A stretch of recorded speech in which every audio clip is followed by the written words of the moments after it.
My first child was born in 1986. She was born with a birth defect. You know, I saw her with that birth defect. She had a cleft lip and palate. And I wasn't prepared for it. Well, I saw my wife go one direction and I went the other direction.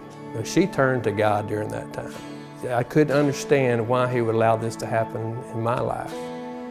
And, you know, my drinking up to that point was, you know, I was what I would call a normal drinker. But my drinking definitely took a step up. When I did drink from then on, I drank to get drunk, to ease that pain. Instead of just waiting for the weekends, I was drinking more during the week.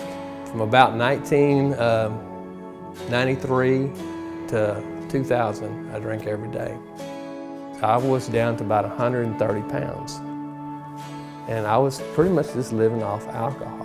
And I remember my boss called me up one time and says, "Terry, what's going on with you?" And anyway, they wound up firing me in the year 2000. You would think that all the stuff that was going on that I could stop, but I couldn't. And I had about a 6-month period of sobriety, and things were going really pretty good. I had gotten a new job. I remember my wife and daughters went out of town one weekend thinking that, you know, Terry's gonna be okay. And so they left that Saturday morning, and for whatever reason, I thought I could have a drink. And so I remember going to the liquor store, buying whatever I bought, and drinking it that day, and passing out. And when my wife came back that evening, she saw me passed out on the floor.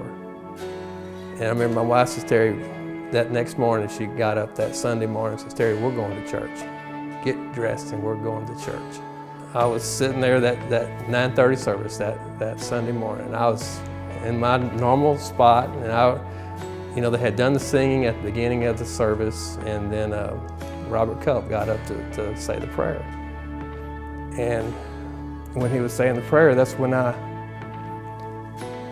just closed my eyes and bowed my head and said, "God, I cannot do this anymore,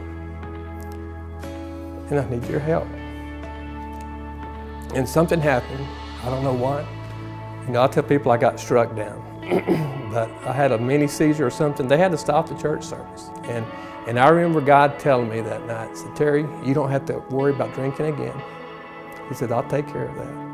He said, "All I want you to do is just get to know me." And I don't know what happened, but after that day, I had that insatiable desire to know about God.